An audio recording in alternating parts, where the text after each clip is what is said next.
Starting with a fresh new Blender file, let's rename the default cube to Cactus because this is the object that will become our cactus. Let's delete the default light and even delete the camera. We don't need them. We can create new ones later if we decide that we do want them.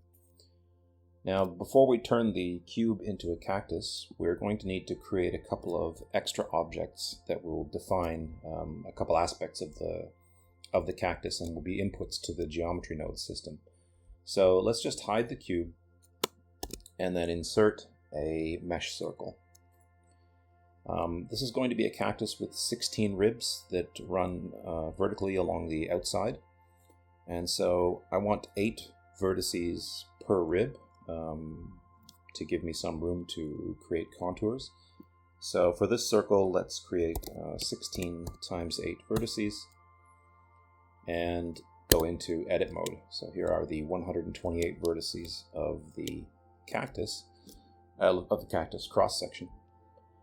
And let's go to checker deselect, and we will deselect 7 out of every 8, keeping 1 out of every 8. So we've grabbed 1/8 of the vertices, but they're not perfectly evenly distributed by default, but we can adjust the offset value to put them into a configuration where they are exactly 8 apart, like this. Now we can enable proportional editing and then scale them down to a shape that looks approximately like this. Great. So this will be the cross section of our cactus. Now let's get out of edit mode and rename this from circle to XSect for cross section, just a short name for cross section. Let's Shift D to duplicate the object, right click to leave it in the same position as the original, hide the original, and let's get into edit mode again. And this time we only want to keep the vertices that correspond to places on the outside of the cactus where we want to sprout those little buds of thorns on the cactus. And so that'll be the tips of each of the ribs. And so I'm just going to highlight them individually since there are only 16. And then invert the selection, hit X and delete the vertices. And now we have only the vertices that correspond to places where we want the cactus to sprout those little buds that produce the thorns. So let's get out of edit mode.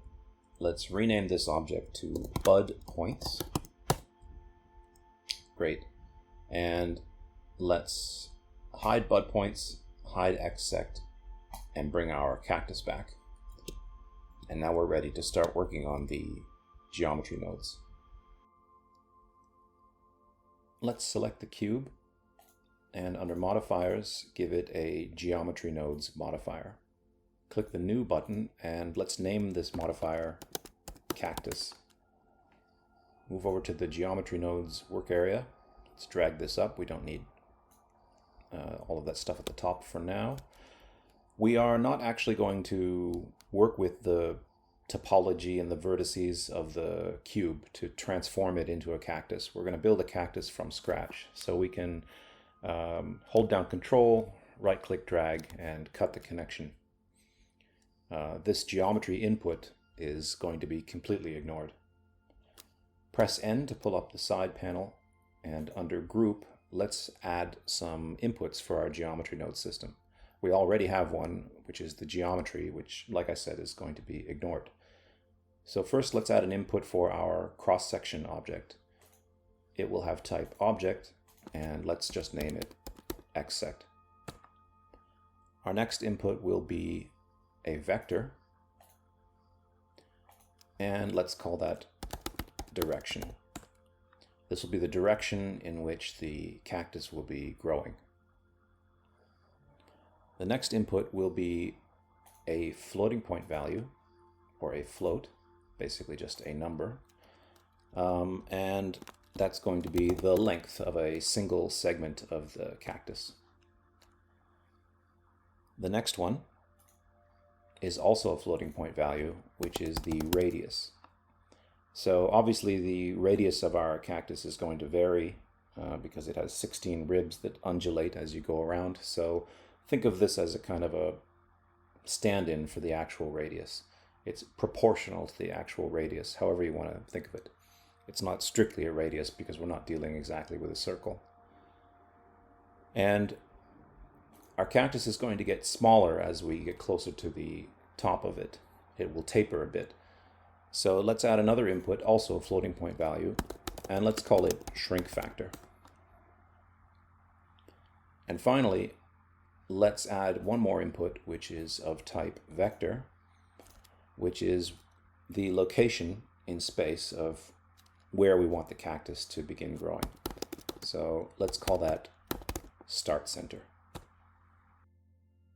Let's assign values to these inputs that we've created. So for x-sect, let's assign x-sect. For direction, let's assign a value of 0, 0, 1, which is 0 on the x-axis, 0 on the y-axis, and 1 on the z-axis, which is a vector pointing straight up of length 1. For the length of the cactus segment, let's go with 0.5. And for radius, let's assign it a value of 1. Shrink factor of 0.96. And for the start center, we'll leave it as 0, 0, 0. So let's first spawn an instance of x-sect. Let's drag this down a little so we can see it when it happens. First thing is we're going to need to add a object info node like this. Connect it to x-sect. Let's, for the moment, add 2 reroute nodes. We'll see why in a moment. And we're going to assign the geometry to the first one. And let's make a little bit of space and insert a capture attribute node and drop it on the green geometry line that we've just added. So what this node is going to do is it's going to capture an attribute that we specify from the geometry coming out of the object info node.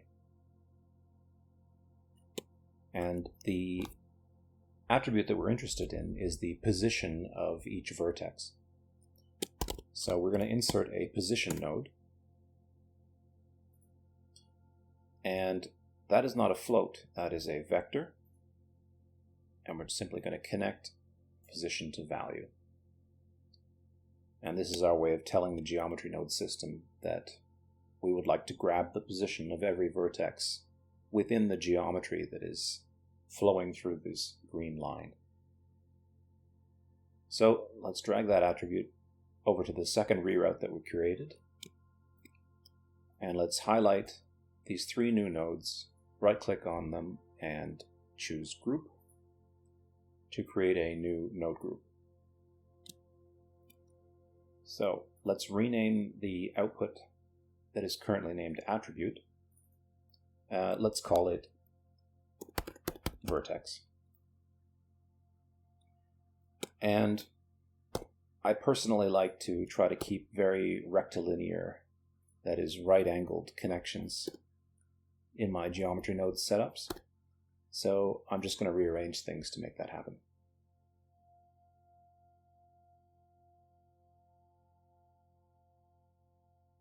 Okay. Select either the group input or the group output and hit the tab key. And we will get back out to our top level view where we have our new node group. Let's rename that node group and let's call it spawn x-sect, since that's what it does. If we connect our new geometry to the output of our geometry node system, we can see the geometry that we've cloned here from our x-sect object. Next, let's set the position of every vertex in this new geometry. So let's get a set position node. And let's take this second output from our geometry node and connect it to the position input of this node. Nothing's happened because we are assigning a new position to each vertex. But that new position is exactly the same position that the vertex is already in. So this has basically no effect, but we're going to come back to this. Next, let's extrude this upward to create a single segment of our cactus. Add an extrude mesh node and tell it to extrude the edges. Now by default, it's extruding sort of away from center here, which is not what we want. So for now, let's add a vector and connect it to the offset input. This is telling it in what direction and by what amount to extrude the edges. So let's give it a little bit of vertical extrusion so we can see what's happening. So we can add a bit of magnitude here in the Z direction. And that's extruding our mesh upward. Again, this is how we're going to create one segment from our cactus. In the end, we're going to link up a whole bunch of segments like this to create the entire cactus. Copy that set position node to create a second one.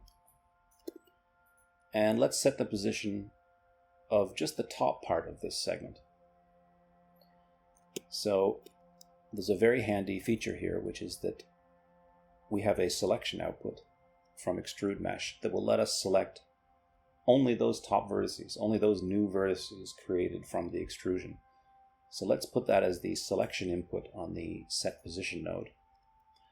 And instead of setting the position of each vertex directly, let's tweak the positions by using the offset input instead.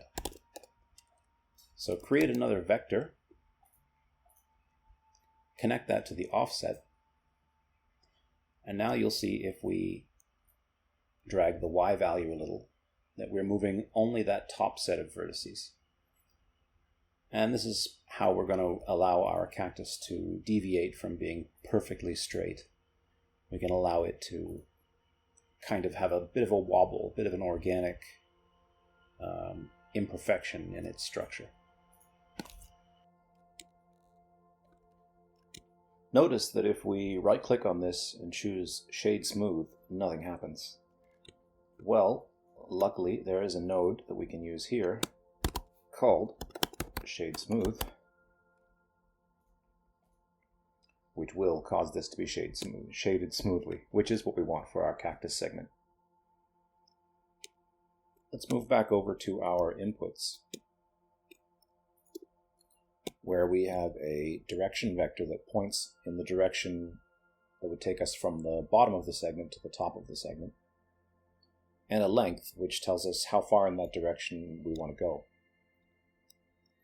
If we knew that this direction vector was length 1, we could simply scale it by the length, and we'd have a vector that would give us exactly how far up, left and right, and backwards and forwards we'd need to go to move from the bottom of the segment to the top. Rather than just trusting that that direction vector has a length of 1, let's make sure that it does. So let's add a vector math node. And it's such a common operation that it's available here. It's called normalize. That's going to take a direction vector as an input and output basically a copy of it that is length of exactly 1. For nodes that are as simple as this, my personal preference is to leave them in this sort of compressed form, this collapsed form in my node setups. Again, it's just a personal preference. So we want to multiply that normalized vector by the length, and that is once again a vector math node. The operation is called scale, and this is another node that I often leave collapsed. So we multiply, or rather we scale the normalized direction vector by the length, and what comes out of that is, let's call it a length vector. Let's add a reroute node, connect it up like this, right click on it, and actually give it a label called length vector. Especially when I have particularly large node setups, I like to keep track of what's what by adding these reroute points with readable labels on them. Again, it's just a personal preference. Remember how we created an input called shrink factor that will be used to gradually taper off the width of our cactus as it moves upward? Let's put that into use now. So we have a radius value. This is going to be our radius scaling value for the bottom of our segment. But for the top of the segment, we should use this radius times the shrink factor. So let's insert a math node, use the multiply function. Again, this is one that I will collapse.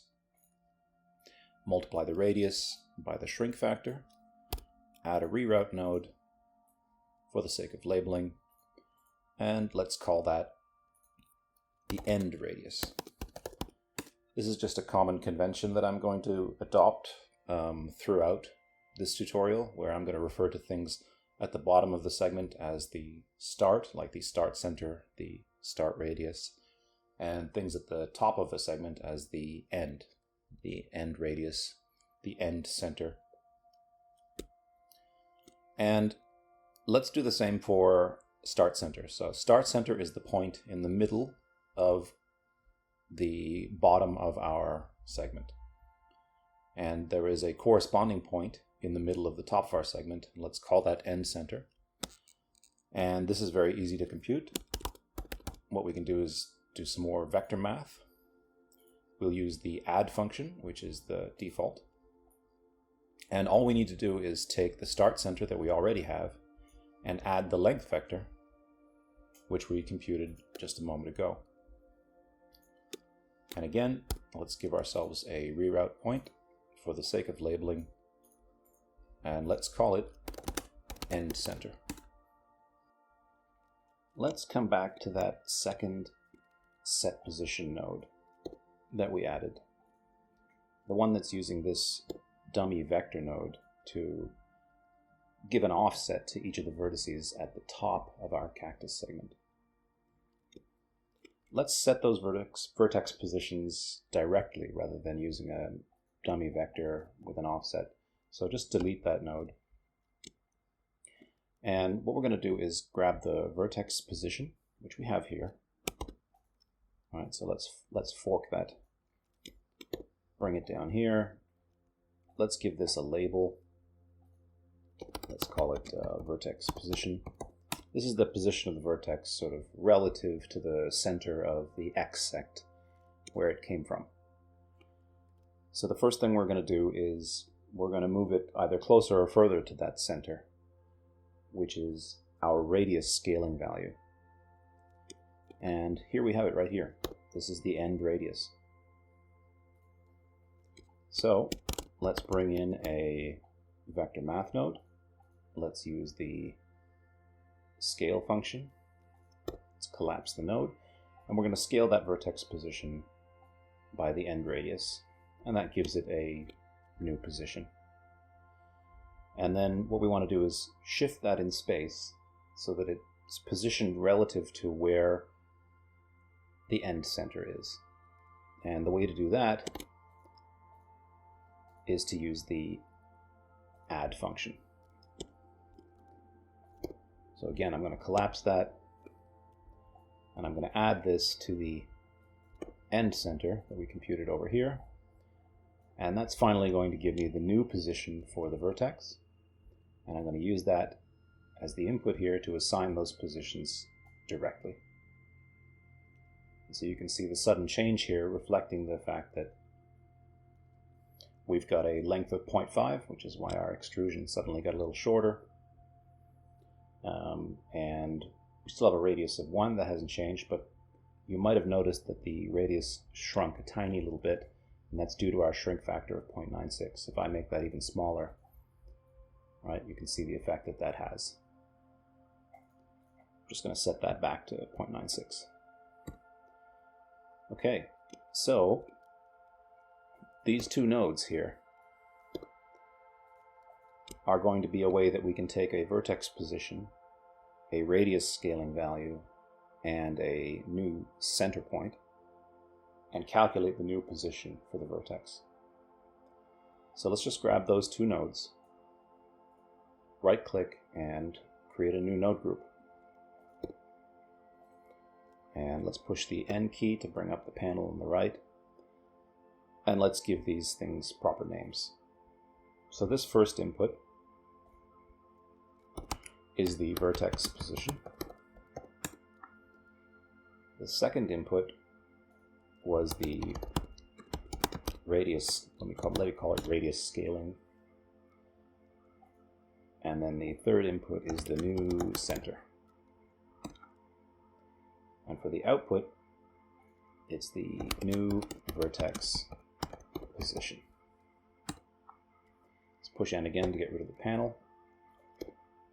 And this is all close enough to that 90-degree sort of layout that I generally like, so I'm not going to bother. It's also an extremely simple node system, so I'm not going to worry about rearranging. I'm going to come back out. Here's our new node group. Let's call it position vertex, because it is positioning a vertex for us. So we're using this node to position the top vertices in our segment. Well, let's clone that, and let's use it to position the bottom vertices. So where we had the vertex position before, we still have the same vertex position. So again, I'm just going to create another fork over here. I'm still going to add a label, vertex position. The second input is the radius scaling value. Well, we're not going to use this one, which was the result of multiplying the radius by the shrink factor, because that only applies to the top of our cactus segment. We're just going to use the plain old radius value here. So let's grab a copy of it, bring it down here, give it a label. Let's just stick with radius. And then finally, we need the center. Well, we have that as well. That's called start center. So again, I'm going to pull off a branch here, bring it down, give this a label, start center, plug it in here, and then we're going to use that to set the position here. And that's it. We've now got a configurable cactus segment where we can specify the position of the bottom of the segment, the shrink factor, the length, the radius, etc. Well, it's cleanup time.